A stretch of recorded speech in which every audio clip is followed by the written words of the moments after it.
You are nothing." The words echoed across the grand hall of the Riverside pack house, and Thea felt each syllable like a physical blow. Cassandra stood before her, perfectly manicured hand extended, palm up, waiting for Thea to hand over the tray of crystal glasses she had been carrying. The entire hall had gone silent. Every wolf in attendance, dressed in their finest for the arrival of the Alpha King, turned to watch.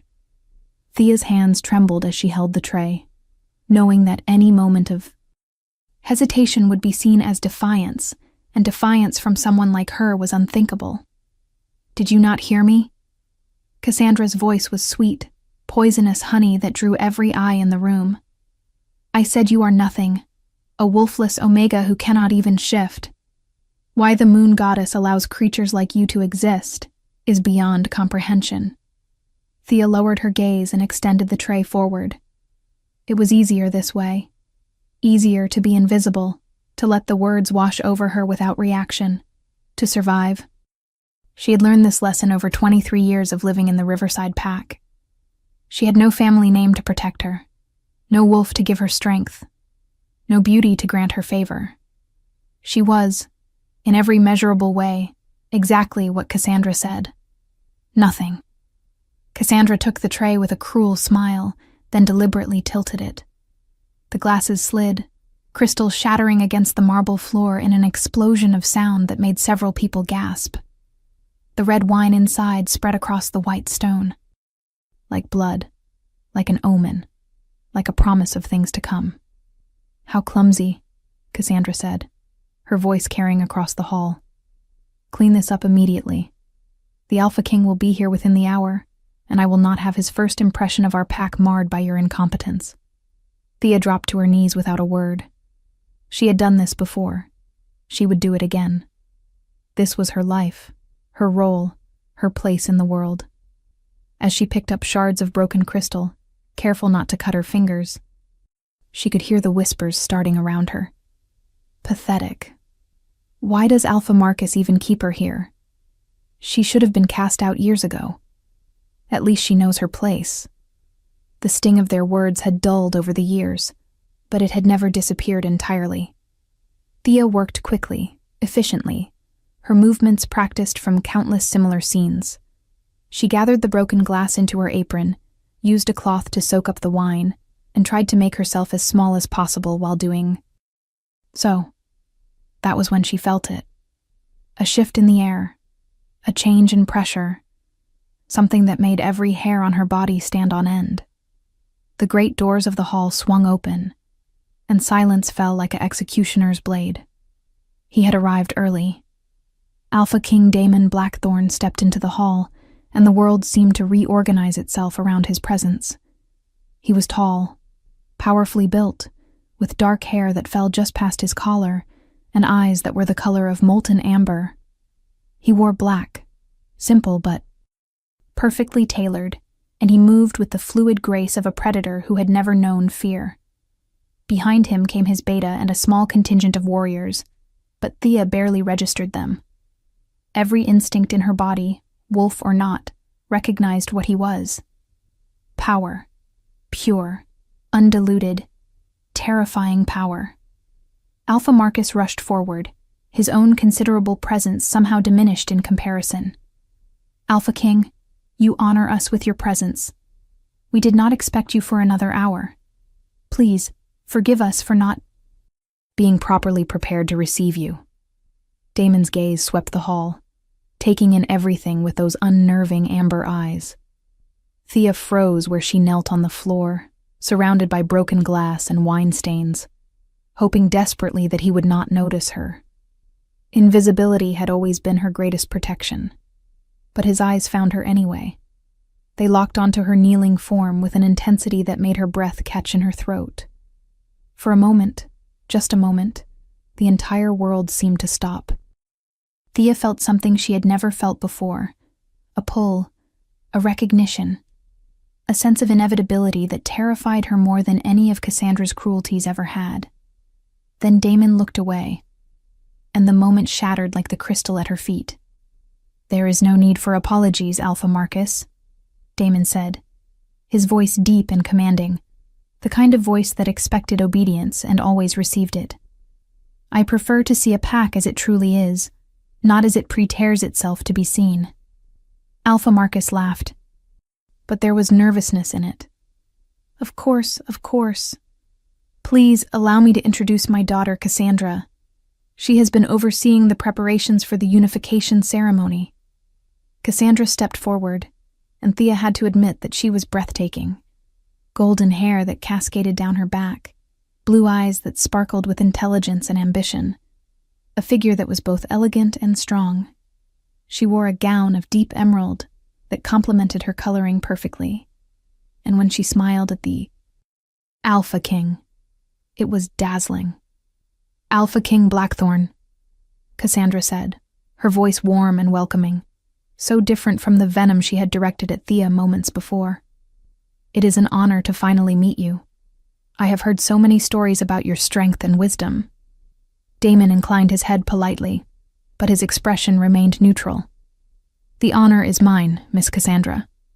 Your father has spoken highly of your capabilities. Thea used the distraction to gather the last of the broken glass and begin backing toward the servants' entrance. If she could just slip away unnoticed, if she could just disappear before anyone remembered she existed, perhaps this night would not end in further humiliation. But as she rose to her feet, careful to keep her head down and her movements small, she felt those amber eyes on her again. She did not look up. She did not dare. She simply continued her retreat, praying to the moon goddess who had never answered a single one of her prayers that she would make it through those doors without incident. You there. Damon's voice cut through the hall like a blade, and Thea's blood turned to ice. Stop! She stopped. Her feet simply stopped moving, as if her body understood what her mind was still struggling to process. The Alpha King had spoken to her, directly, in front of everyone. Slowly, so slowly, Thea turned back toward the center of the hall. She kept her gaze fixed on the floor, on her worn shoes, on anything but the man who had just addressed her. Look at me, Damon said. And there was something in his voice. Not anger, not contempt, but something else. Something she could not identify. Thea raised her eyes. It took every ounce of courage she possessed, but she raised her eyes and met that amber gaze. The world tilted. Everything she thought she knew, everything she believed about herself and her place in this world, suddenly felt uncertain, fragile, wrong. Damon was staring at her with an expression she could not read. His entire attention focused on her as if nothing else in the hall existed, as if she was not invisible after all. What is your name? He asked, and his voice had gone softer, almost gentle, which somehow made the question even more terrifying. Thea, she whispered, barely able to force the word past her lips. Just Thea. Just Thea, he repeated, and the way he said her name made something inside her chest tighten painfully. No family name? No designation? She shook her head, unable to speak, unable to understand what was happening or why the most powerful alpha in existence was asking her these questions. Cassandra stepped forward, her smile still perfect, but her eyes sharp with warning. She is just an Omega, Alpha King. Wolfless, actually. She has served the pack for many years in various capacities. Surely there is no need to concern yourself with such matters when there is so much to discuss about the unification ceremony. Damon did not look at Cassandra. He did not look at Alpha Marcus or the Beta standing beside him, or any of the dozens of pack members watching this scene unfold with growing confusion and fascination. He looked only at Thea, and in his eyes, she saw something that made absolutely no sense. Recognition. Wolfless, he said quietly, as if testing the word. And yet, I feel her. The hall erupted into whispers, shocked murmurs that grew louder with each passing second. Thea felt panic rising in her chest, felt the weight of every eye upon her, felt the danger of this moment even if she did not fully understand it. That is impossible, Alpha King, Alpha Marcus said, his voice strained. She has no wolf. She has been tested multiple times. There is nothing inside her but human weakness. Damon finally tore his gaze from Thea and turned to Alpha Marcus, and the temperature in the room seemed to drop by 10 degrees. Are you suggesting that I do not know what I feel? He asked, his voice deadly quiet. Alpha Marcus paled. No, of course. Not, Alpha King. I only meant that perhaps there has been some mistake, some misunderstanding. Thea has been with this pack since she was a child. If she possessed a wolf, we would know. Would you? Damon asked, and there was something dangerous in his tone now. Tell me, Alpha Marcus, when was the last time anyone in this pack paid attention to her at all? The silence that followed was absolute. Thea wanted to run, wanted to disappear, wanted to wake up from this nightmare where she had somehow become the center of attention in the most catastrophic way possible. But she stood frozen, trapped in the moment, unable to move or speak or do anything but watch as her entire world unraveled. If you are enjoying this story, do not forget to leave a like and subscribe to the channel for more emotional stories like this one. Damon turned back to Thea, and this time he took a step toward her, then another. The crowd parted before him like water, creating a clear path between them. Thea's heart hammered against her ribs. Every instinct screamed at her to run, but she was rooted to the spot, caught in the gravity of whatever was happening. When he stood before her, close enough that she could feel the heat radiating from his body, close enough that she had to tilt her head back to maintain eye contact, he did something that would change everything. He knelt. The Alpha King, ruler of all the packs, the most powerful wolf in existence, lowered himself to one knee before her.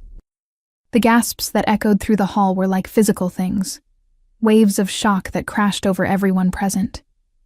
Cassandra made a sound like a wounded animal. Alpha Marcus stumbled backward as if he had been struck, and Thea simply stood there, trembling, tears beginning to stream down her face without her permission, staring at the man kneeling before her as if she was something precious, something worthy, something more than nothing. Forgive me, Damon said, his voice carrying clearly, despite its softness, for taking so long to find you. He reached out and took her hand, the one still clutching the cloth stained with wine, and brought it to his lips.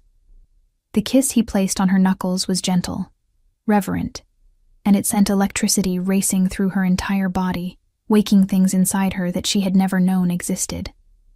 I do not understand, Thea whispered, her voice breaking. I am nobody. I am nothing. You are everything, Damon replied, his amber eyes burning with an intensity that scared and thrilled her in equal measure. You are my mate. The words hung in the air like a pronouncement of destiny, and the hall erupted into chaos. Cassandra was shouting something, her beautiful face twisted with rage. Alpha Marcus was trying to restore order, his voice rising above the din. Pack members were arguing, some supporting what the Alpha King claimed, others denying it vehemently. But Thea heard none of it.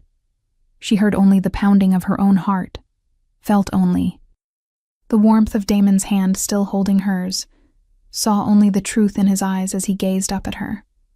That is impossible, she breathed. I have no wolf. I cannot be anyone's mate, let alone yours. And yet, here we are, Damon said, rising to his feet but not releasing her hand. Tell me, Thea, do you feel it? The pull, the recognition, the sense that something fundamental has just shifted in your world? She wanted to lie. She wanted to deny it, to push him away, to retreat invisibility back into where she was safe, where she knew the rules, where she understood her place. But she could not, because he was right. She felt it.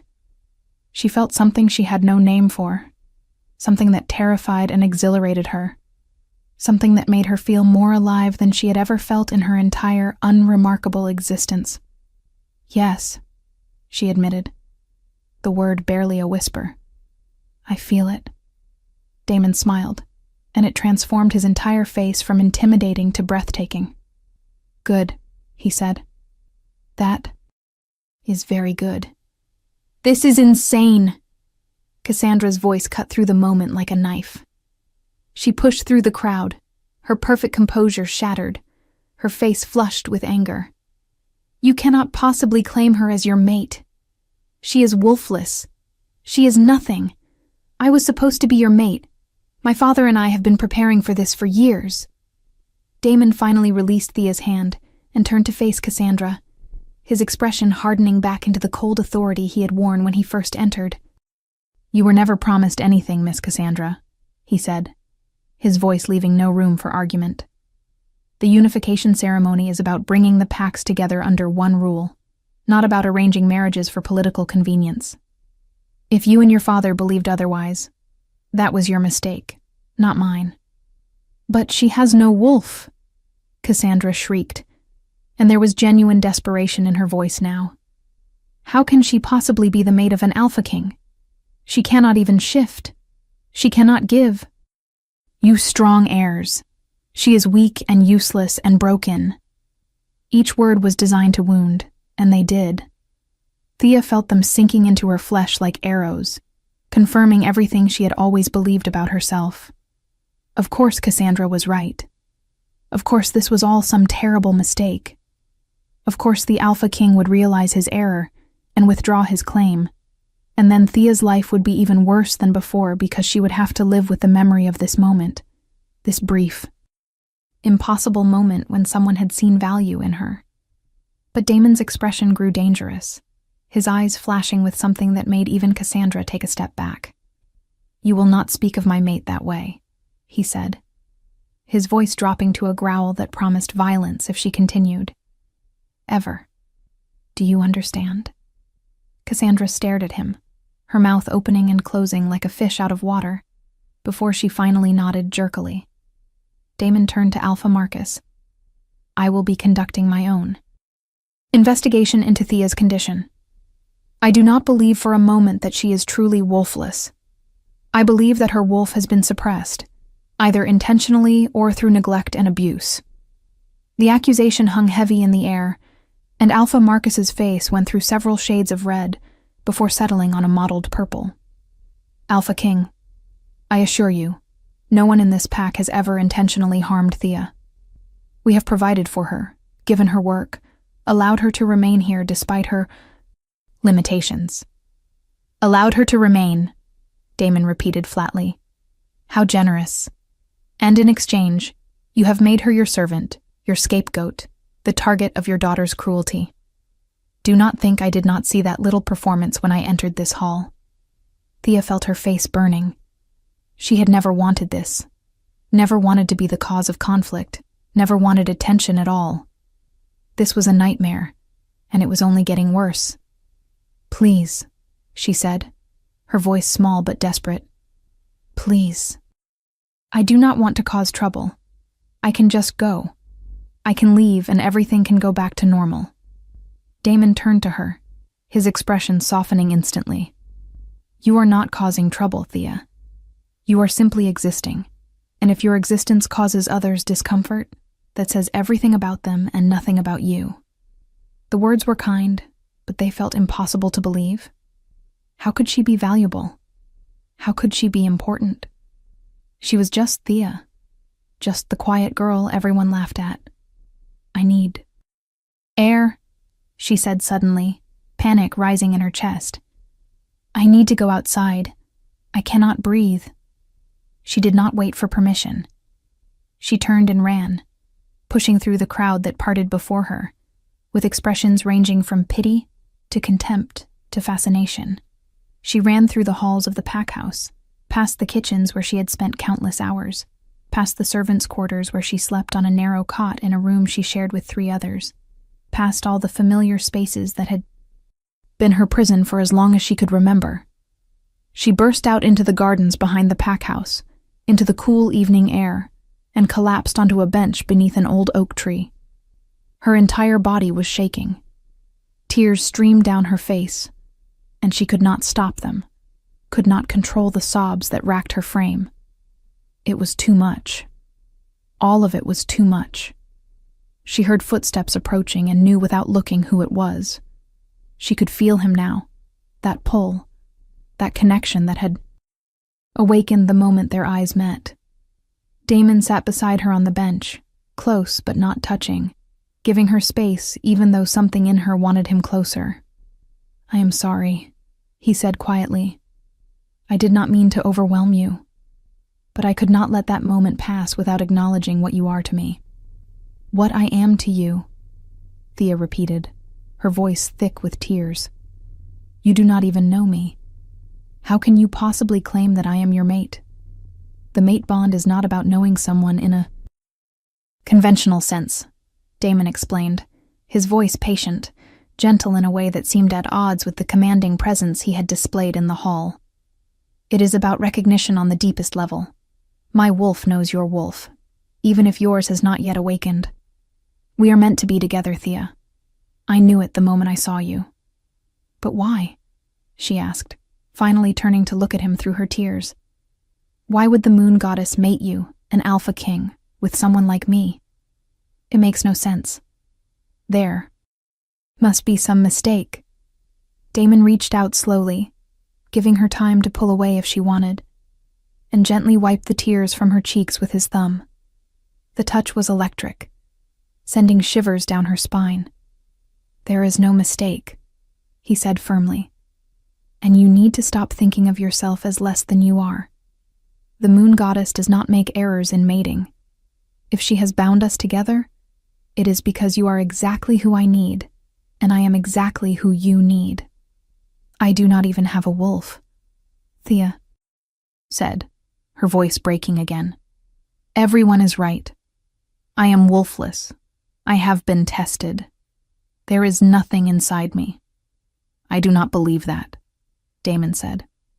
"I have lived for over 200 years, Thea. I have seen things that would make your pack's history look like children's tales. I have met wolves whose abilities were suppressed by trauma, by dark magic, by the weight of others' expectations. You have been told you are nothing for so long that you have started to believe it, and that belief itself can be a cage stronger than any physical prison. The idea was seductive, dangerous, tempting. What if he was right? What if there was something inside her after all? Something that had been locked away so deeply she had forgotten it existed. But even if that were true, even if she did have a wolf buried somewhere in her soul, how would that change anything? "Even if you are right," she said slowly, "even if there is a wolf inside me somewhere, that does not make me suitable to be the mate of an alpha king. I do not know how to navigate pack politics. I do not know how to stand beside someone powerful. I will embarrass you. I will let you down." Damon smiled, and there was something sad in it. Something that made Thea think he understood her fear better than she realized. "You think I care about politics? You think I want someone who knows how to manipulate and scheme and play power games? Thea, I have been surrounded by that my entire life. What I need, what I have been searching for, is someone real, someone honest, someone who sees the world clearly because they have been at the bottom of it." "That is a pretty speech," Thea said, a little bit of bitterness creeping into her voice despite her best efforts. "But reality is different. You saw what happened in there. Your claim on me has already caused chaos. Cassandra will hate me even more now. Alpha Marcus will see me as a threat to his plans. The entire pack will talk about nothing else for weeks. How can I live like that?" "You do not have to," Damon said simply. "Come with me.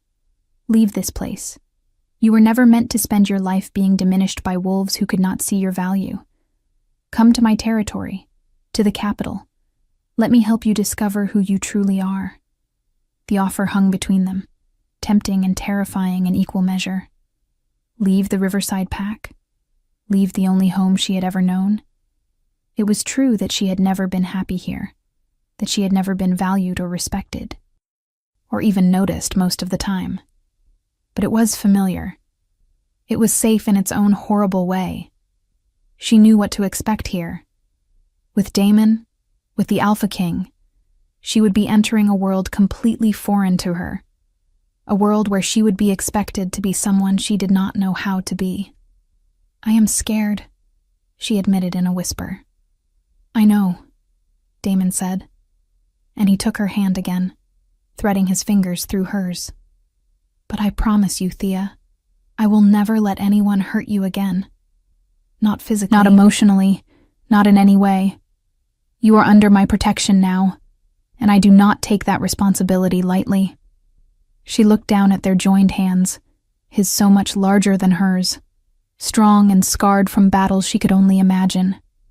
She felt the warmth of his skin against hers, felt that pull, that connection, growing stronger with every moment they spent together.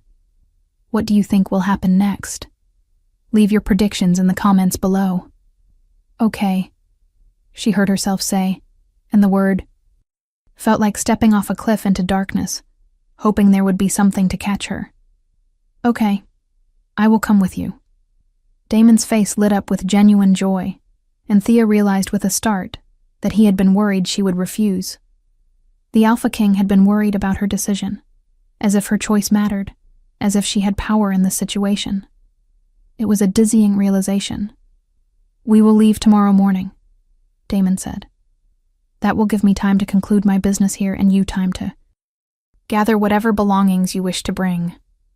"I do not have much," Thea admitted. "Just some clothes and a few books." "Then we will get you everything you need when we reach the capital," Damon said, as if buying an entire wardrobe was nothing. "But Thea, I want you to know that you do not have to become someone else to be with me. I do not need you to transform into some ideal of what an Alpha King's mate should be. I just need you to be yourself." The words were kind, but Thea could not quite believe them. How could being herself ever be enough? She had spent her entire life being told, in words and actions, that she was insufficient in every measurable way. But she did not argue. She simply nodded and allowed herself to lean slightly against Damon's shoulder, feeling the solid strength of him, feeling safer than she had ever felt before, even as terror still coursed through her veins. They sat like that for a long time, in silence, under the oak tree, while inside the pack house she knew chaos was probably still reigning. Eventually they would have to go back in. Eventually she would have to face Cassandra's hatred, and Alpha Marcus's calculations, and the shock and speculation of everyone who had witnessed what happened in that hall. But for now, for this moment, she allowed herself to simply be, to sit beside the man who claimed she was his mate, to feel the strange pull between them, to wonder if perhaps, maybe, impossibly, her life was about to become something more than survival.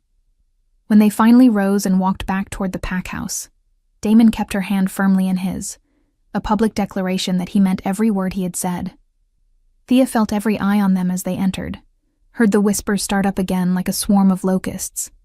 But with Damon beside her, the weight of those stares felt slightly less crushing. Alpha Marcus approached them with a carefully neutral expression. "Alpha King, perhaps we should retire to my study to discuss the details of the unification ceremony and your unexpected claiming." "There is nothing unexpected about it," Damon replied coolly. "And yes, we should speak privately. But Thea comes with me." Alpha Marcus's jaw tightened. "Is that truly necessary? Surely she would be more comfortable waiting elsewhere while we conduct pack business." "She is my mate," Damon said, his voice hard. "Therefore, anything that concerns me concerns her. She comes with me, or we do not speak at all." The display of power, of protection, made something inside Thea's chest glow warm. No one had ever stood up for her before. No one had ever insisted on her presence, her importance, her value. Alpha Marcus clearly wanted to argue but knew better than to push the Alpha King further. "Of course," he said through gritted teeth. "This way." They followed Alpha Marcus through the pack house to his private study, a large room lined with books and dominated by a massive desk of dark wood. Cassandra was already there. Her eyes red and swollen from crying, her earlier composure completely shattered. When she saw Thea enter with her father and the Alpha King, her expression twisted into something ugly. "Why is she here?" Cassandra demanded. "This is pack business. She is just a servant." "She is my mate," Damon repeated, his patience clearly wearing thin. "And I will not tell you again, Miss Cassandra. You will speak of her with respect, or you will not speak at all." Cassandra's mouth snapped shut, but the hatred in her eyes was unmistakable. Thea felt it like a physical force, and instinctively moved closer to Damon, seeking the shelter of his presence. Alpha Marcus gestured for them to sit, taking his own place behind the desk in a clear power play. Damon, of course, was unimpressed. He remained standing, keeping Thea at his side. "Let us be clear about the situation," Damon began, his voice all business now. "The unification ceremony will proceed as planned 3 days from now. All the major packs will gather to acknowledge my authority and swear their loyalty. This was always the purpose, and it has not changed. But surely the question of your mate complicates things," Alpha Marcus said carefully. "Many alphas were hoping to arrange matches with you for their daughters. If you have already claimed someone, especially someone of Thea's status, there will be disappointment, perhaps even resistance." "Then they will be disappointed and resistant," Damon said flatly. "I did not ask for their approval, and I do not need it. The mate bond is sacred, Alpha Marcus. Surely you remember that from your own training. To reject one's true mate is to invite the wrath of the moon goddess herself."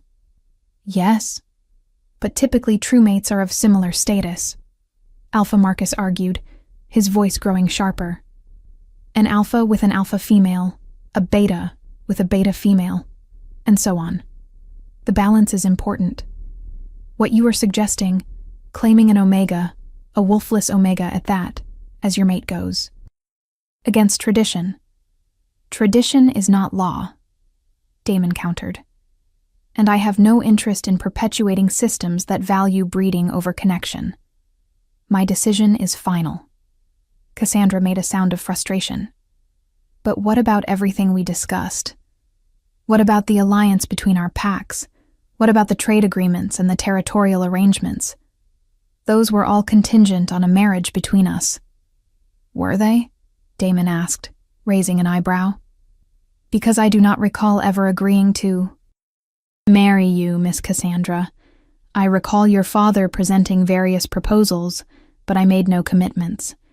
If you interpreted my willingness to attend this ceremony as acceptance of a betrothal that was never offered, that is unfortunate, but not my responsibility."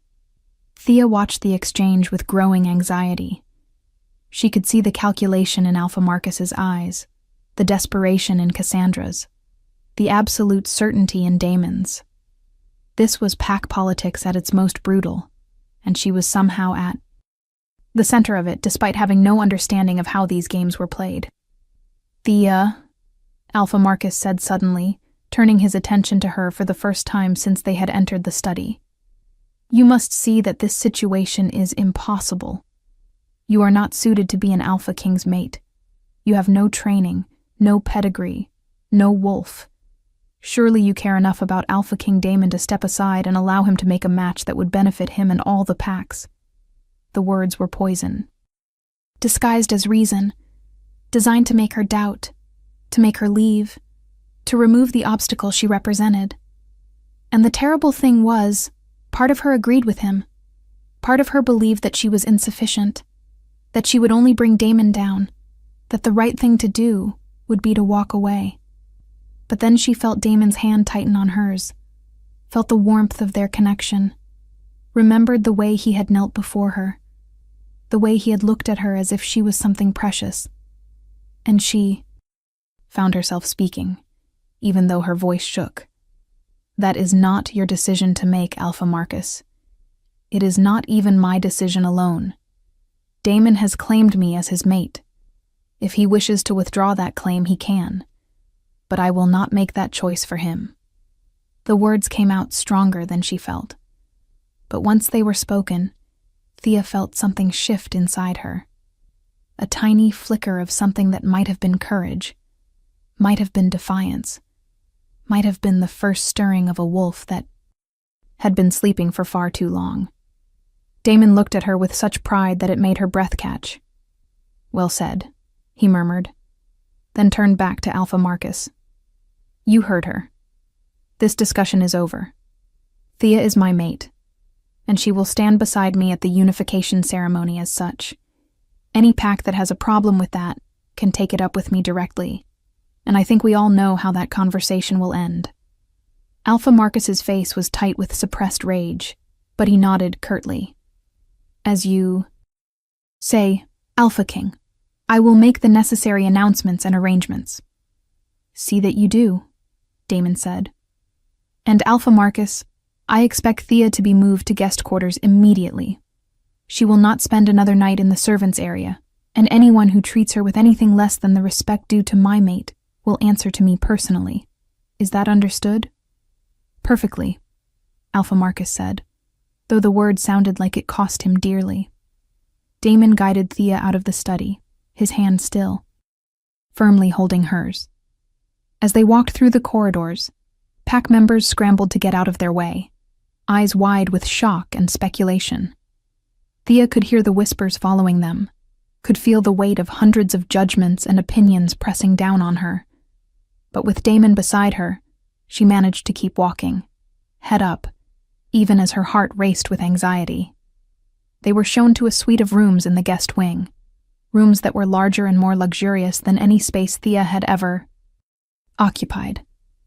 There was a bedroom with a massive 4-poster bed, a sitting area with comfortable furniture, a bathroom with a tub large enough to swim in. It was overwhelming. "I will have your things brought here," Damon said, though they both knew she had almost nothing to bring. "And I will be in the suite next door. If you need anything at all, you just have to knock or call out. I will hear you." "You can hear through walls?" Thea asked, then felt foolish. Of course he could. He was a wolf, a powerful one. She was the only one who could not do such basic things. But Damon did not make her feel foolish. "Yes," he said simply. "And before you ask, no, I will not be listening to your private moments. I can control what I pay attention to. But if you are in danger or distress, I will know immediately." "Thank you," Thea said, though the words felt inadequate for everything he had done for her today. For all of this. For standing up for me. For not letting them make me leave. "You never have to thank me for treating you the way you deserve to be treated," Damon said firmly. "But you are welcome nonetheless." He moved toward the door, then paused. "Thea, I know today has been overwhelming.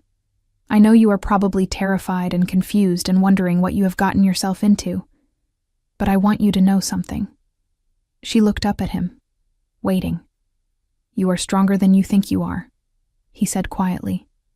"Stronger than they have let you believe. In the days, too.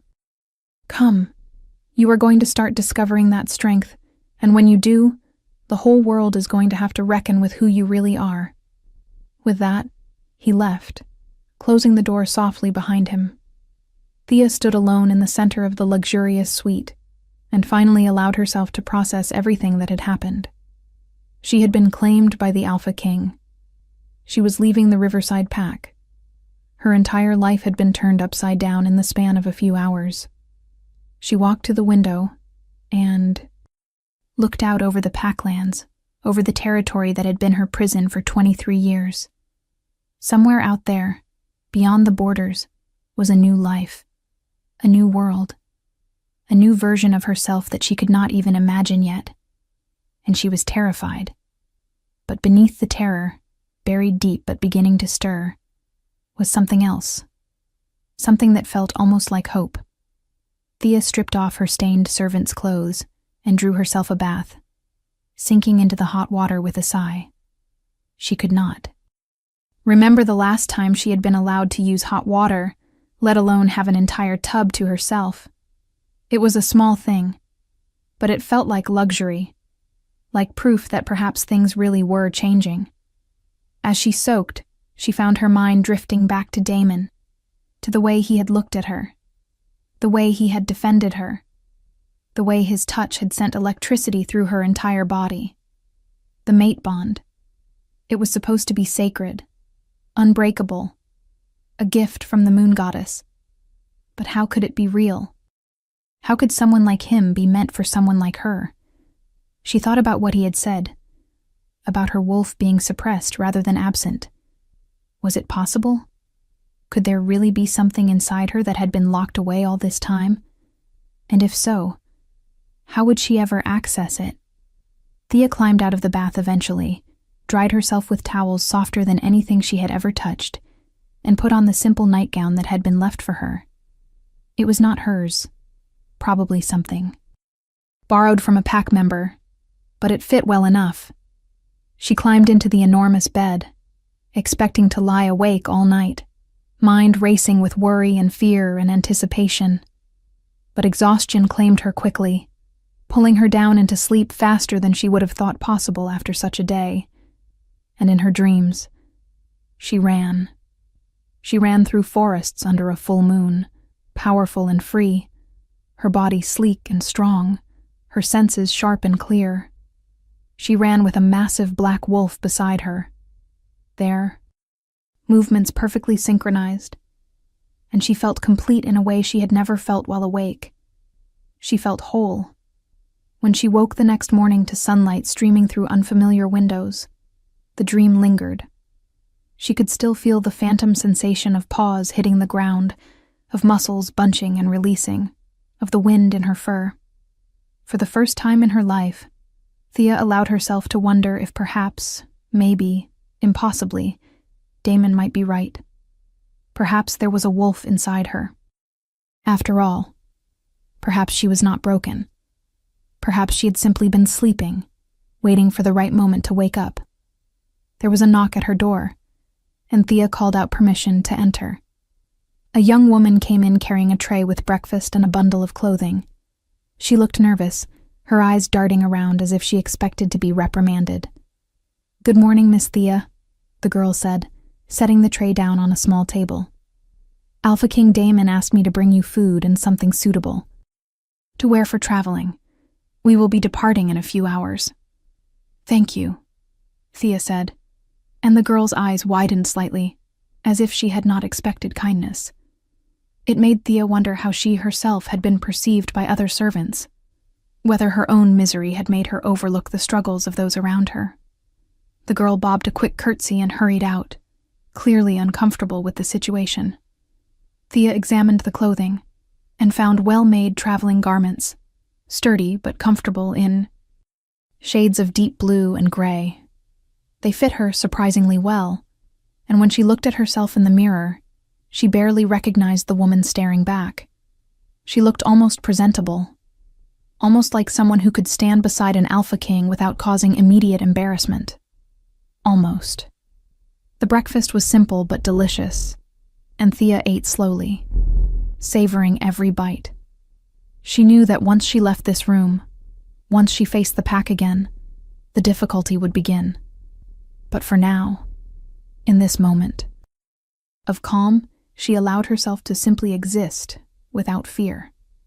If you want to see how this story ends, make sure you are subscribed with notifications on. When she finally emerged from her room, she found Damon waiting in the hallway, looking refreshed and imposing in traveling clothes of black leather. His eyes lit up when he saw her, and he smiled. "You look beautiful," he said simply. And Thea felt heat rising in her cheeks. "I look presentable," she corrected. "There is a difference." "Is there?" Damon asked, moving closer. "Because I see a woman who is starting to believe she might be worth something, and that is the most beautiful thing in the world." Before Thea could formulate a response to that, they were interrupted by the arrival of Damon's beta, a man named Marcus, who had been introduced briefly the night before, but whom Thea had barely registered in all the chaos.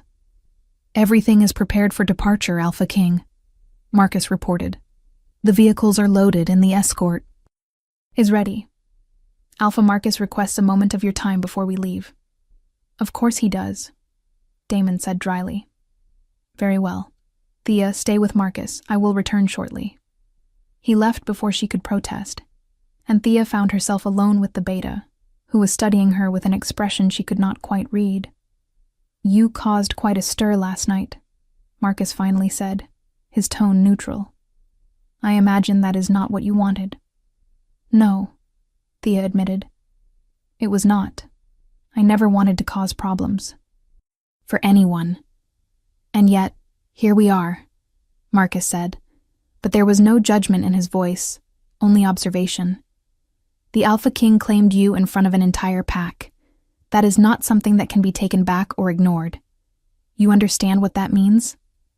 I am trying to, Thea said honestly, but I do not think I fully grasp all the implications yet. Marcus nodded slowly. Fair enough. But let me be clear about something. Damon is not just my alpha. He is my friend, has been for over a century. I have seen him face down rogue packs, negotiate treaties between enemies, survive assassination attempts and coups. He is the strongest wolf I have ever known, but he is not invincible. And you, whether you intend to or not, have become his greatest vulnerability. The words were sobering, frightening even. I do not want to be that, Thea said quietly. I do not want to be the weakness that brings him down. Then you need to become strong, Marcus replied. Not for him, but for yourself. Because every enemy he has, and there are many, will now see you as a target. They will try to use you against him. They will try to hurt him. And if you remain as you are now, uncertain and afraid and convinced of your own worthlessness, you will not survive what is coming. The brutal honesty was actually refreshing after so many years of being simply ignored or dismissed. Marcus was not coddling her or pretending the situation was anything other than dangerous. How do I become strong? Thea asked. I do not even know where to start. You start by believing you are worth protecting, Marcus said. You start by letting go of everything this pack has told you about your value. You start by accepting that the mate bond is real, that Damon truly sees something in you, even if you do not see it in yourself yet. And then you work, you train, you learn. You become the woman who can stand beside an Alpha King and not be overshadowed. What if I cannot? Thea whispered, voicing her deepest fear. What if I try and fail? What if I am really just the worthless Omega everyone has always said I was? Marcus's expression softened slightly. Then Damon would not have claimed you. The mate bond is not random, Thea. The moon goddess does not make mistakes. If you are meant to be his mate, it is because you have something inside you that he needs, that the kingdom needs. Your job is simply to discover what that is. Before Thea could respond, Damon returned, his expression dark. What did Alpha Marcus want? Marcus asked immediately, his tone shifting to professional concern. To make one last attempt at changing my mind, Damon said. To offer Thea money to disappear quietly. To suggest that perhaps the mate bond was simply a momentary confusion brought on by stress. It was all very insulting and very predictable. And Cassandra? Thea found herself asking, not sure why she cared, but feeling compelled to know. Did she try anything? She was waiting. Outside the study, Damon admitted. She attempted to seduce me, actually. Made quite an explicit offer involving her willingness to accept a position as mistress if she could not be mate. Thea felt something sharp and hot twist in her chest. Something that might have been jealousy, might have been anger, might have been the first stirring of possessiveness. And what did you say? She asked, her voice carefully neutral.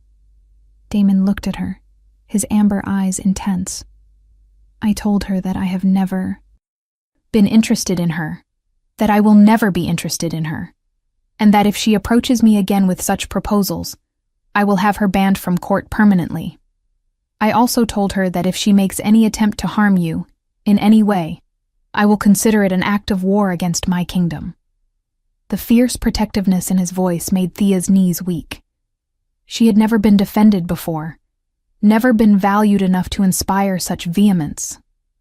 It was overwhelming and wonderful and terrifying all at once.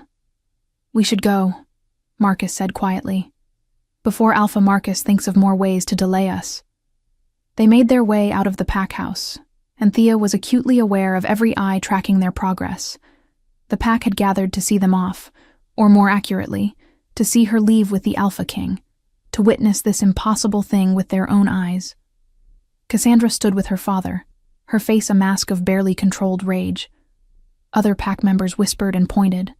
Some looked sympathetic, others contemptuous, but all were fascinated. Damon helped Thea into the first vehicle, a sleek black SUV, and climbed in beside her. Marcus took the front seat, and several other vehicles filled with warriors fell into formation around them. As they pulled away from the Riverside pack, Thea looked back one last time at the only home she had ever known. She felt no sadness at leaving, only relief, and perhaps that said everything that needed to be said about her life here. "No regrets?" Damon asked softly, his hand finding hers in the space between them. "None," Thea said, and realized she meant it. "Whatever comes next, it has to be better than what I am leaving behind." "It will be," Damon promised. "I swear to you, Thea, your life starts now. Your real life. And it will be extraordinary." She wanted to believe him. She wanted to believe that she could be extraordinary, that she could be the mate an Alpha King deserved, that she could find the wolf that Damon insisted was sleeping inside her. But belief was hard after so many years of being told she was nothing. The journey to the capital took several hours, winding through pack territories and neutral lands, through forests and over rivers, through a world that Thea had never seen beyond the borders of Riverside. She watched it all with wide eyes, taking in the beauty and the vastness, realizing how small her world had been, how limited her understanding. Damon talked occasionally, pointing out landmarks, telling her about the different packs they passed, but mostly he let her process in silence, seeming to understand that she needed time to adjust. When they finally approached the capital, Thea's breath caught in her throat. The city was enormous, sprawling across the landscape with buildings that rose higher than she had imagined possible. In the center, dominating everything, was the palace. It was a massive structure of white stone and glass, beautiful and imposing, a physical manifestation of the power Damon wielded. "That is home," Damon said, watching her reaction. "Or it will be, once you become comfortable there." "I do not think I will ever be comfortable in a place like that," Thea admitted. "It is too big, too grand. I am just going to get lost and embarrass myself constantly." "Then I will find you every time," Damon said simply. "And you will not embarrass yourself, Thea. You will simply be yourself, and that will be enough." She wished she could believe him. The palace was even more overwhelming up close.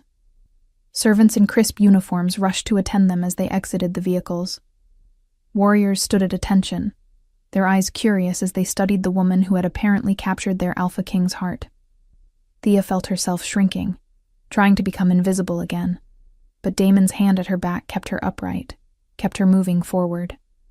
"Relax," he murmured in her ear. "They are not judging you. They are simply curious. Most of them are probably relieved that I have finally found my mate. There has been a great deal of pressure on me to choose someone. But they were expecting someone like Cassandra," Thea said. "Someone beautiful and confident and powerful. Not someone like me. They were expecting someone I chose for political reasons," Damon corrected. "What they are getting is someone I chose because the moon goddess herself decreed it. There is a difference, and they know it." He led her through the palace, through corridors lined with artwork and windows that let in floods of light, through rooms so large Thea thought entire families could live in them comfortably. Finally, they reached a suite of rooms even more luxurious than the guest quarters at Riverside. "These are yours," Damon said, gesturing to the space. "Your private quarters. No one enters without your permission, including me." Thea looked around at the beautiful furniture, the plush rugs, the enormous bed, the sitting area with a fireplace, the bathroom that looked like something from a dream. It was too much. It was all too much. "I do not deserve this," she whispered. Damon turned her to face him, his hands gentle on her shoulders. "That is the old Thea talking, the one who was beaten down and told she was worthless. That Thea does not exist anymore. Do you understand me? You are the maid of the Alpha King. These rooms are yours by right, not by charity, and the sooner you accept that, the easier this transition will be." "I am trying," Thea said, tears threatening again. "I am trying so hard to believe you, to believe that I can be what you need me to be. But I am scared. I am so scared that I am going to wake up and discover this was all a dream. Or worse, that it is real. But I will fail so spectacularly that you will regret ever claiming me." Damon pulled her into his arms, and Thea melted against his chest, feeling the solid strength of him, hearing the steady beat of his heart. He smelled like pine and smoke and something uniquely him, and it was the most comforting thing she had ever experienced. "I could never regret you," he said fiercely. "Never. And you are not going to fail, Thea. You are going to grow and learn and discover parts of yourself you never knew existed. It will not be easy, but I will be with you every step of the way." She pulled back enough to look up at him, to see the truth in his eyes. And there, in his gaze, she saw something that made her breath catch. Not just determination or protectiveness, but something deeper. Something that looked almost like the beginning of love. "Why me?" she asked one more time, needing to hear it, needing to understand. "Why did the moon goddess choose me for you?" Damon smiled, lifting one hand to cup her cheek. "Because you are exactly what I need. Because in a world full of people trying to be what they think they should be, you are simply yourself. Because you have survived things that would have broken others, and somehow remained kind.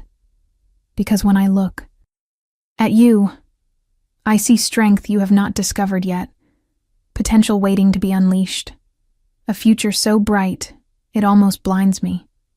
I do not see any of that when I look at myself," Thea admitted. "Then you are going to have to trust my vision until your own clears," Damon said. "Can you do that? Can you trust me, even when you do not trust yourself?" Thea thought about it, really thought about it. Could she trust him?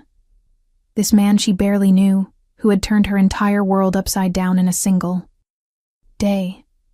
But then she remembered the way he had knelt before her, the way he had defended her, the way he looked at her as if she was precious.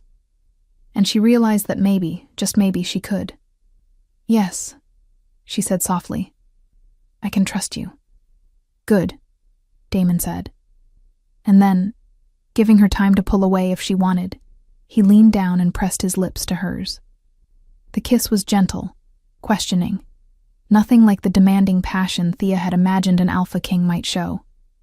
It was sweet and careful and asked permission, even as it gave pleasure.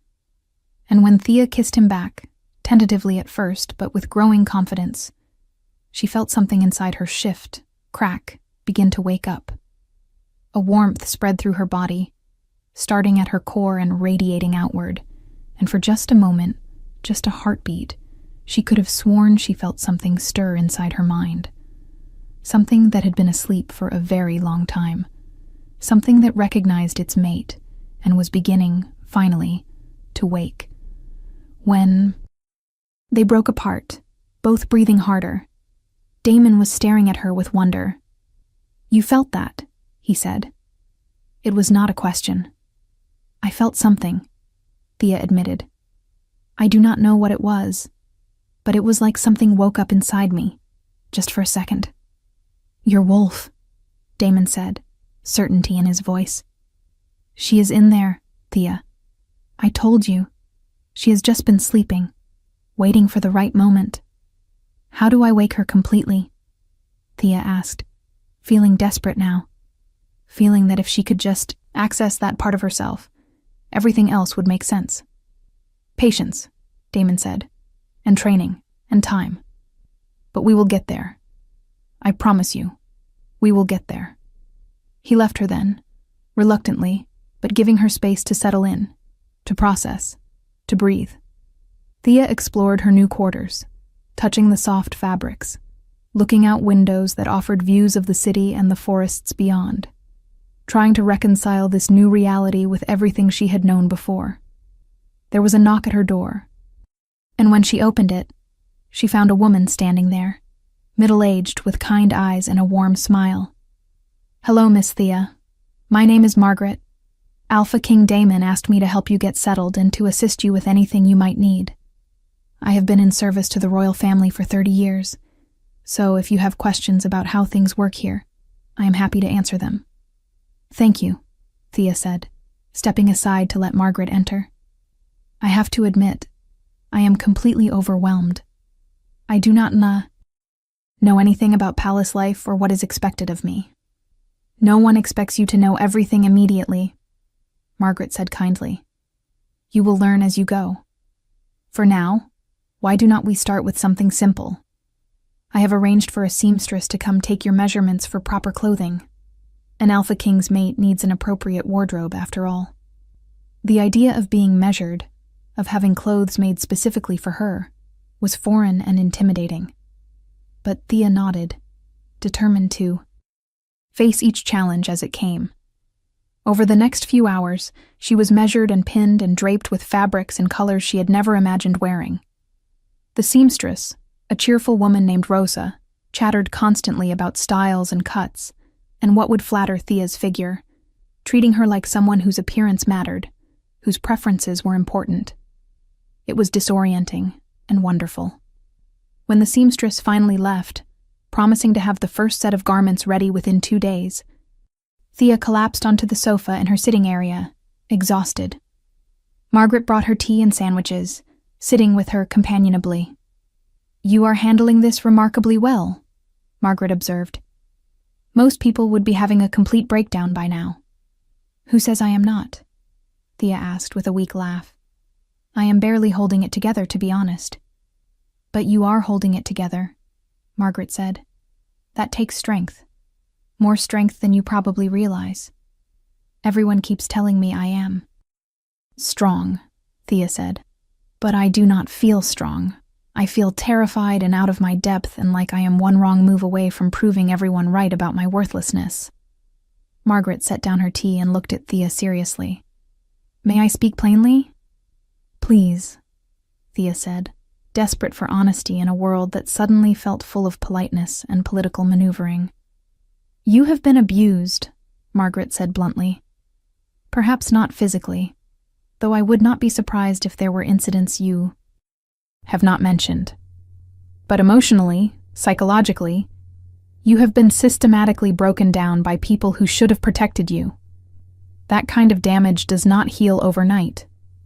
It does not heal just because someone tells you that you are valuable now. It takes time and effort and a lot of hard work to rebuild yourself." The words hit Thea hard because they were true. She had been abused, not in ways that left visible scars, but in ways that had convinced her she was less than nothing, that had made her believe she deserved every cruel word and dismissive glance.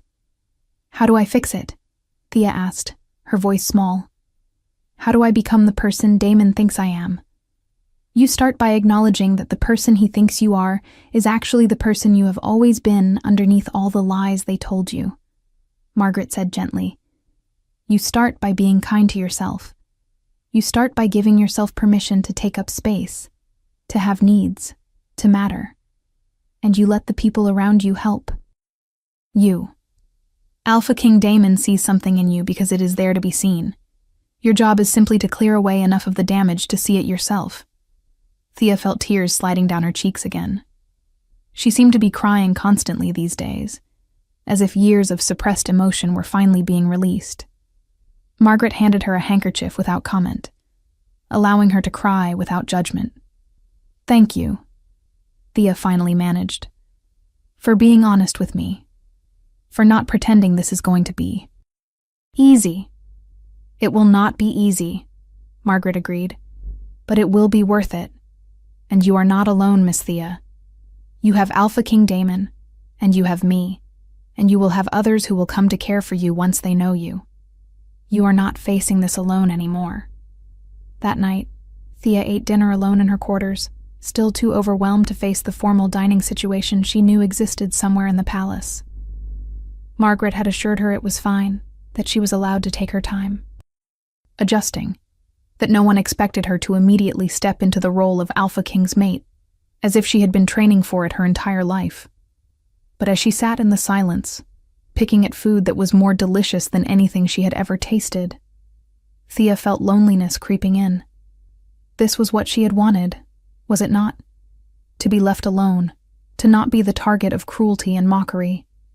But somehow, this isolation felt different from the invisibility she had known at Riverside. This felt like being in a cage made of gold, beautiful but still confining. There was a knock at her door, and when she opened it, she found Damon standing there, looking uncertain in a way she had never seen him look before. "I wanted to check on you," he said, "to make sure you were settling in. But if you need space, I can leave." "No," Thea said quickly, stepping aside. "Please come in. I was actually feeling quite lonely."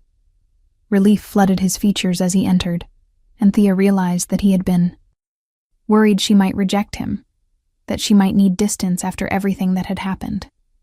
It was oddly comforting to know that even the Alpha King could feel uncertain.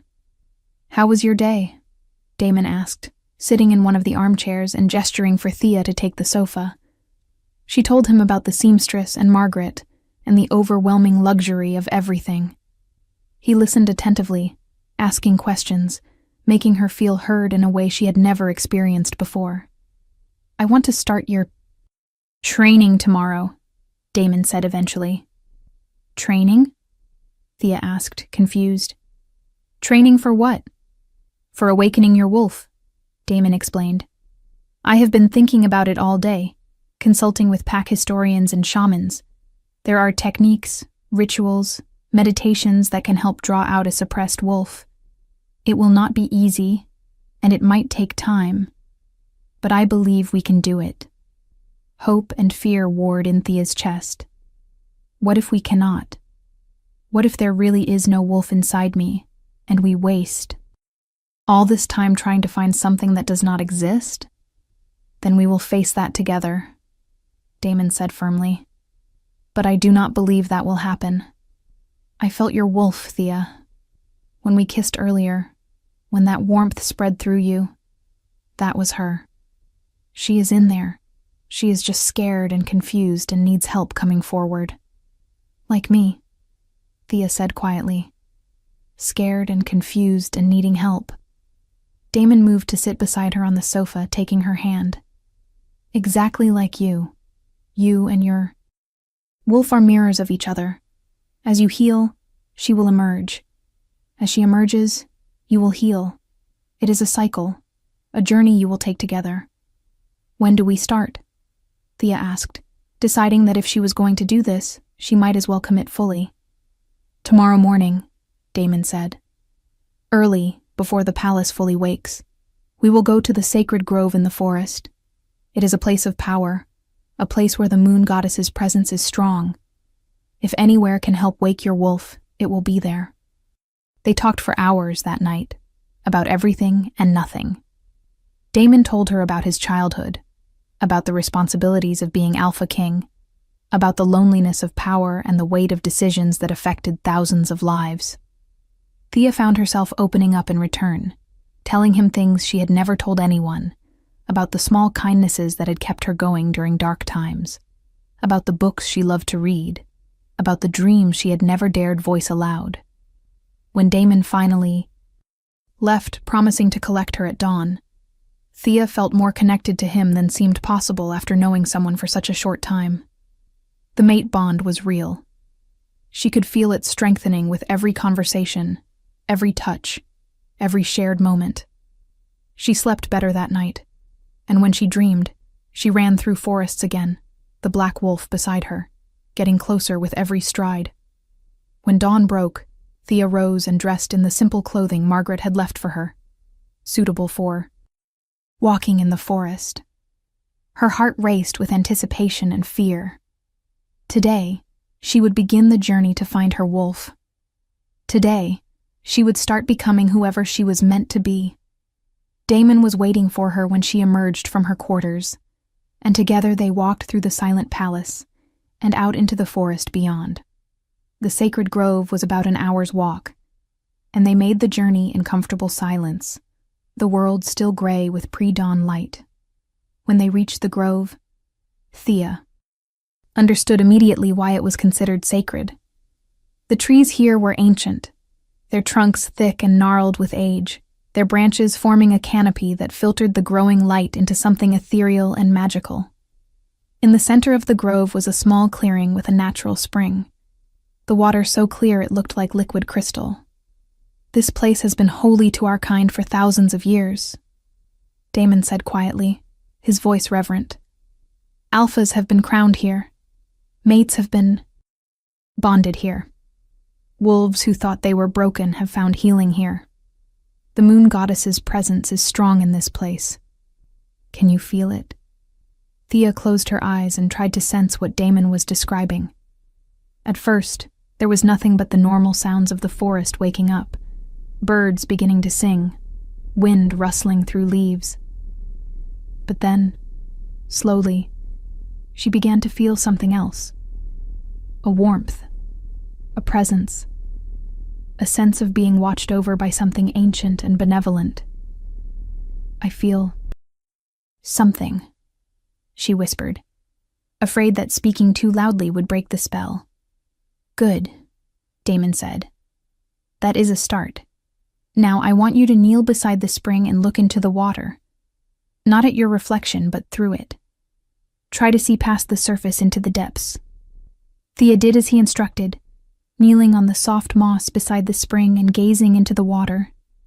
At first, she saw only her own face looking back, tired and anxious.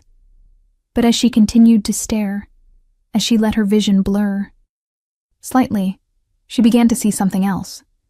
Movement in the depths, shadows that did not match the world above.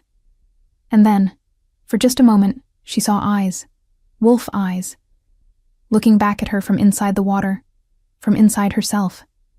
Thea gasped and jerked back, her heart hammering. "I saw her," she breathed. "I saw my wolf. She is really in there." Damon knelt beside her, his expression triumphant. "I told you. She has been waiting for you, Thea. Waiting for the moment when you would be strong. Enough to accept her. When you would be safe enough to let her out." "How do I reach her?" Thea asked desperately. "How do I bring her forward?" "That is what we are going to work on," Damon said. "It will take time and effort and patience, but we will get there, together." And so began the most intense period of Thea's life. Every morning she and Damon returned to the sacred grove. He taught her to meditate, to sink into herself, to search for the place where her wolf was hiding. He taught her breathing exercises, visualization techniques, ways to calm her mind and body enough that her wolf might feel safe enough to emerge. It was frustrating work. Days passed with no progress beyond that first glimpse. Thea would kneel by the spring for hours, searching, calling, begging her wolf to show herself, only to come away exhausted and discouraged. But Damon never lost faith. He was patient and encouraging, celebrating small victories like the moments when Thea thought she could feel fur beneath her skin, or when her senses seemed sharper than usual. During the afternoons, Margaret tutored Thea in palace life, teaching her etiquette and protocol, introducing her to key members of the court, helping her navigate the complex social hierarchies that governed everything. The unification ceremony was only days away now, and Thea would be expected to stand beside Damon as his acknowledged mate. The pressure was enormous, but Thea found herself rising to meet it, drawing on reserves of strength she had not known she possessed. The other members of court were cautiously welcoming, curious about the woman who had captured their Alpha King's heart, but willing to give her a chance. Some were openly supportive, telling her stories of their own struggles and transformations. Others were more reserved, clearly waiting to see if she would prove herself worthy of her position.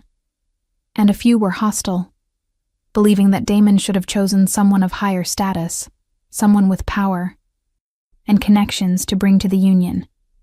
Thea learned to navigate it all, to smile politely at insults disguised as compliments, to stand tall when others tried to make her feel small, to project confidence even when terror coursed through her veins. If this story touched your heart, share it with someone who loves epic romance. Tell me in the comments, did you see this ending coming?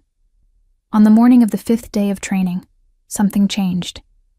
Thea was kneeling by the spring as usual, sinking into meditation, searching for her wolf, when suddenly she felt her. Not a glimpse or a shadow or a possibility, but an actual presence. Her wolf was there, in her mind, nervous and uncertain, but present. "Hello," Thea thought, directing the word inward. "I have been looking for you."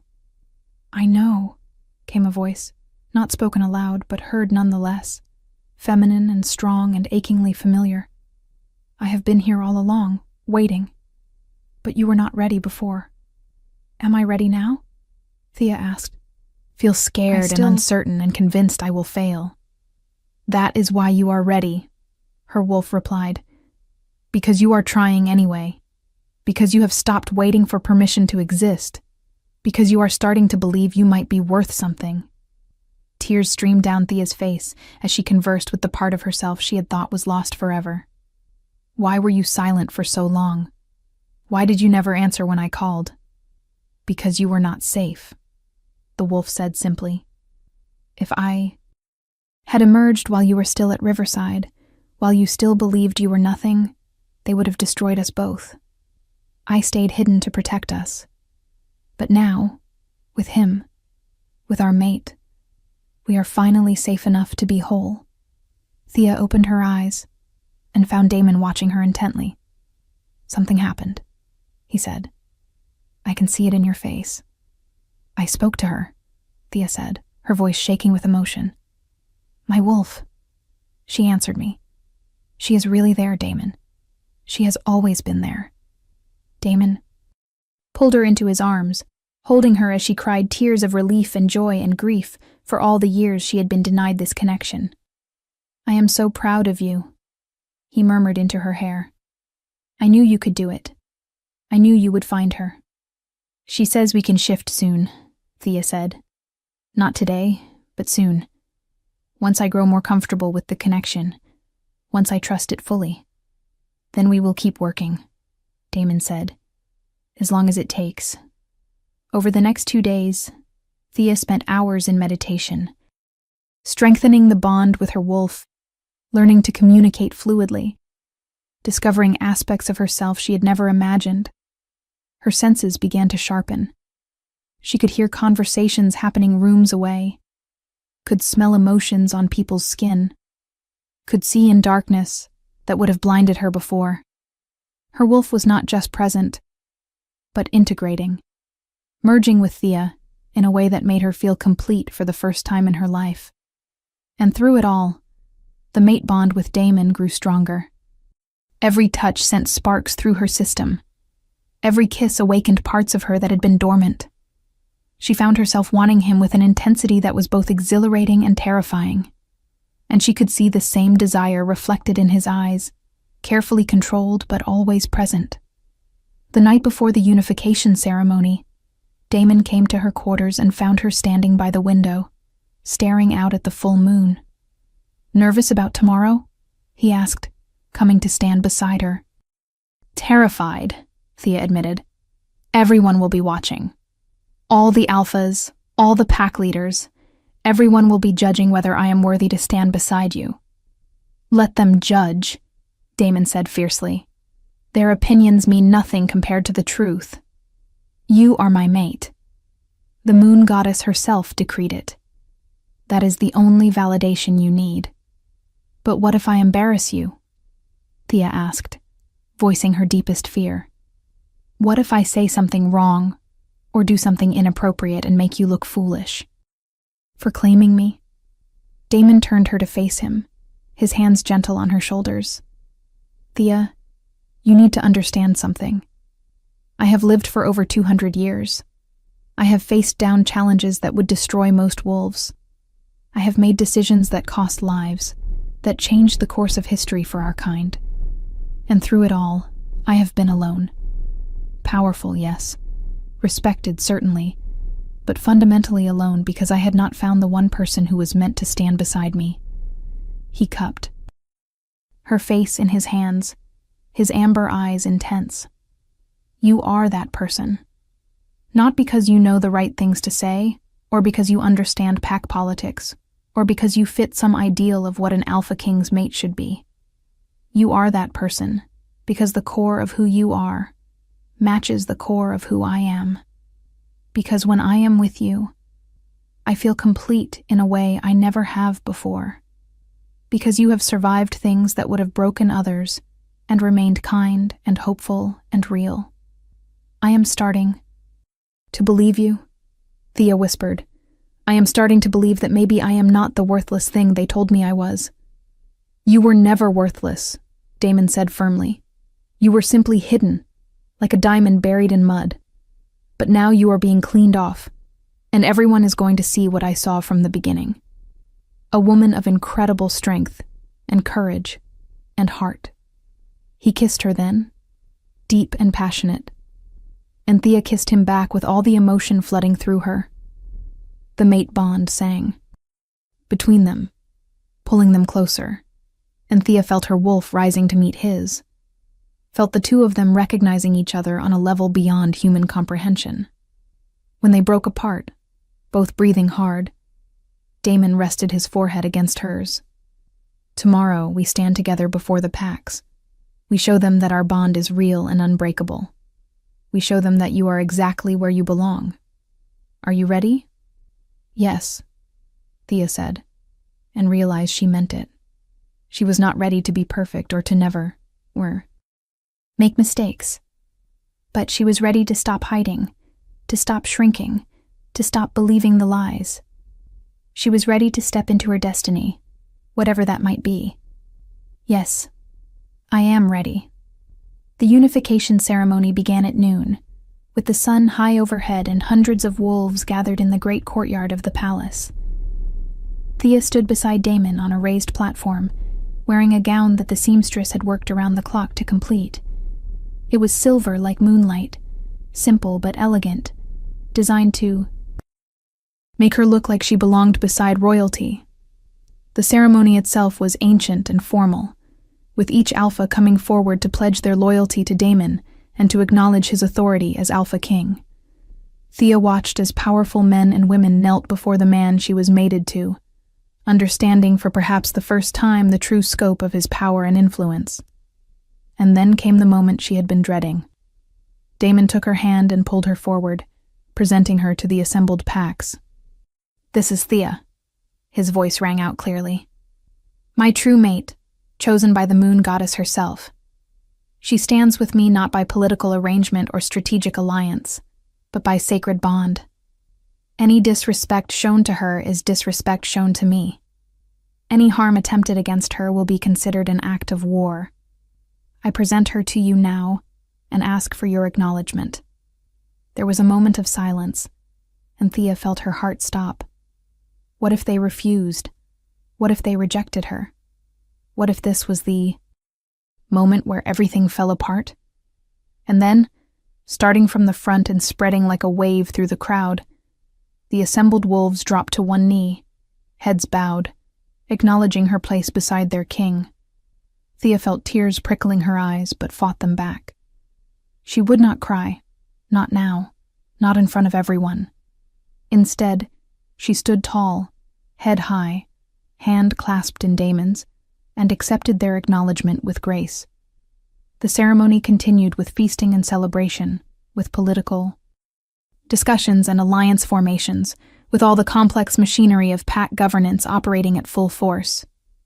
Thea navigated it all with Margaret's training to guide her, finding that she was more capable than she had believed. She spoke with pack leaders, listened to their concerns, even offered opinions that were received with surprising respect. As the sun began to set, and the celebration showed no signs of ending, Damon leaned close and whispered in her ear, "There is one more thing we need to do tonight." "What is that?" Thea asked. "Your first shift," Damon said, his eyes gleaming with excitement. "The moon is full, the sacred grove will be at its most powerful, and your wolf is ready. I can feel it. Tonight, Thea, you become fully whole." Terror and exhilaration warred in Thea's chest. "Are you sure? What if something goes wrong?" "Nothing will go wrong," Damon said with absolute certainty. "I will be with you every step of the way. Trust me, Thea. Trust your wolf. Trust yourself." They slipped away from the celebration as it reached its peak, no one noticing or caring that the Alpha King and his mate had departed. They made their way through the moonlit forest to the sacred grove, the ancient trees welcoming them like old friends. In the center of the clearing, beside the spring that reflected the full moon perfectly, Damon turned to Thea. "Are you ready?" he asked one more time. Thea looked at him, at the man who had seen value in her when no one else did, who had defended her and protected her, and believed in her, even when she could not believe in herself. She thought about the wolf inside her, waiting patiently for decades to finally be free. She thought about the girl she had been, invisible and dismissed, and the woman she was becoming, strong and valued and whole. "Yes," she said firmly. "I am ready." "Then close your eyes," Damon instructed. "Reach for your wolf. Tell her it is time." Thea did as he said, sinking into that place inside herself, where her wolf waited. "It is time," she said to the presence there. "Time to be free. Time to run. Time to be who we truly are." "Finally," her wolf replied, and Thea felt power surging through her body, unlike anything she had ever experienced. Her bones began to shift and crack, but there was no pain, only a sense of rightness, of becoming. Fur sprouted across her skin, silver white like her gown, like moonlight made solid. Her senses exploded into full awareness, the world becoming sharper and more vivid than she had ever imagined. And then the transformation was complete, and Thea stood on 4 legs for the first time in her life, looking at the world through wolf eyes, feeling complete and powerful and free. She looked at Damon and saw him shift as well, becoming the massive black wolf from her dreams, and understanding flooded through her. He had been calling to her all along, even before they met. Their wolves had known, had been reaching for each other across distance and time. Damon's wolf approached her slowly, carefully, giving her time to adjust. He touched his nose to hers, and Thea felt the mate bond lock into place with a force that made her gasp. This was it. This was what she had been missing her entire life. Not just a wolf, but this connection, this completion, this sense of being exactly where she belonged. "Run with me," Damon's voice said in her mind, their bond allowing communication even in wolf form. Thea did not need to be asked twice. Together, they ran through the forest under the full moon, 2 wolves perfectly matched, their steps synchronized as if they had been running together for centuries instead of minutes. Thea felt joy exploding through her, felt freedom and power and possibility. She was not worthless. She was not nothing. She was strong and fast and beautiful, and she had a mate who saw her, truly saw her, and loved what he saw. They ran until the moon began to set, until exhaustion finally forced them to slow. They returned to the sacred grove and shifted back to human form, collapsing together on the soft moss, breathing hard and laughing with pure joy. "That was incredible," Thea said, unable to stop smiling. "That was the most incredible thing I have ever experienced." "That is who you are," Damon said, pulling her close against his side. "That is who you have always been, just waiting to emerge.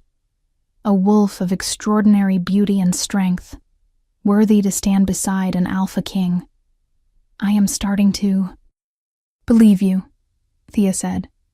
And this time, she really did believe. She believed that she had value, that she had power, that she had a place in this world and a destiny to fulfill. "Good," Damon said, pressing a kiss to her forehead. "Because tomorrow, we start your real training. Now that your wolf is awake, you need to learn to fight, to lead, to be the Luna Queen our people need." "Luna Queen," Thea repeated, testing the words. "That is what I am now?" "That is what you are," Damon confirmed. "My mate, my equal, my partner in ruling these packs. It will not be easy, and there will be those who continue to doubt you. But you have already proven you are capable of extraordinary transformation. The rest will come with time and practice." Thea nestled closer to him, feeling safe and cherished and seen in ways she had never thought possible.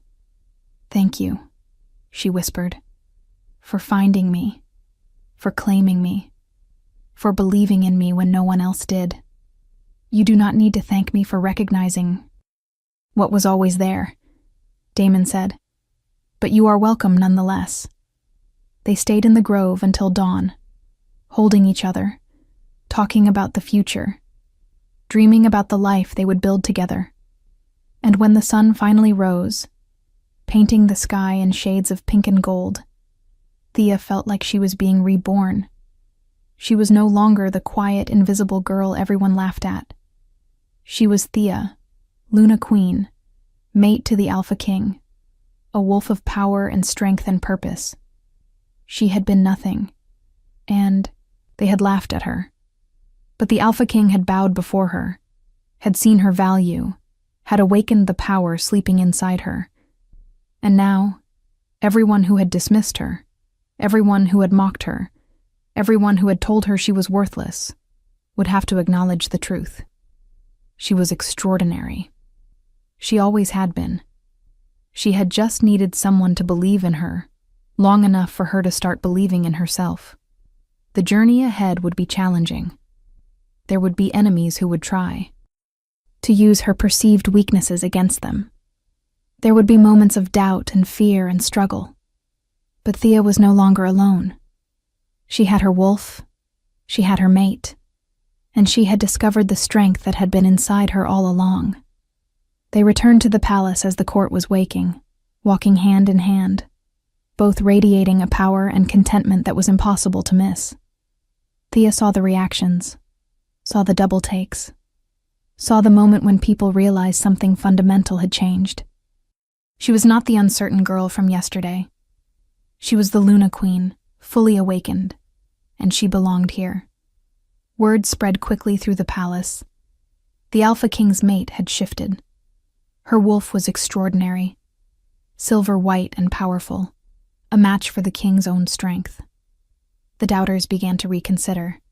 The hostile began to retreat. The supporters grew bolder in their acceptance. Thea spent the morning with Damon, discussing plans for her training and integration into palace governance.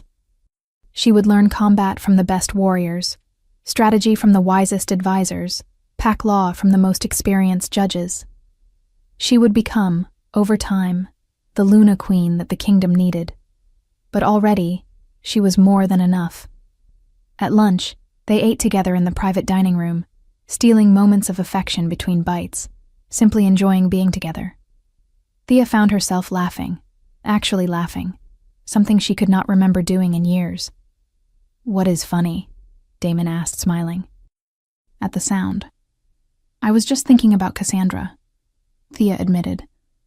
about how certain she was that she should be sitting here instead of me, about how wrong she was and how angry she must be right now.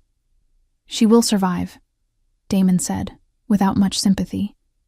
Cassandra wanted power and status, not partnership or love. She would have been miserable as my mate, and I would have been miserable with her. The moon goddess knew what she was doing when she brought us together. "I believe that now," Thea said. "It took me a while, but I believe it. We are meant to be together." "Yes," Damon said simply. "We are." That afternoon, Thea's first combat training session began, and she discovered that having a wolf changed everything. She was stronger, faster, more coordinated than she had ever been. The moves that were taught to her came naturally, her body responding with an instinct she had never possessed before. The warriors who trained her were surprised and impressed, and Thea felt pride growing in her chest. She was capable. She was competent. She was not the burden she had feared she would be. Days turned into weeks, and Thea's transformation continued. She grew more confident in her role, more comfortable with the power she now wielded, more certain of her place beside Damon. She made friends among the court, allies who supported her not because they had to, but because they genuinely liked and respected her. She learned to navigate pack politics with increasing skill, using her unusual perspective as someone who had been at the bottom to identify and address concerns others missed. And through it all, her relationship with Damon deepened. What had started as a mate, bond ordained by the moon goddess, evolved into genuine love, built on respect and trust and shared dreams.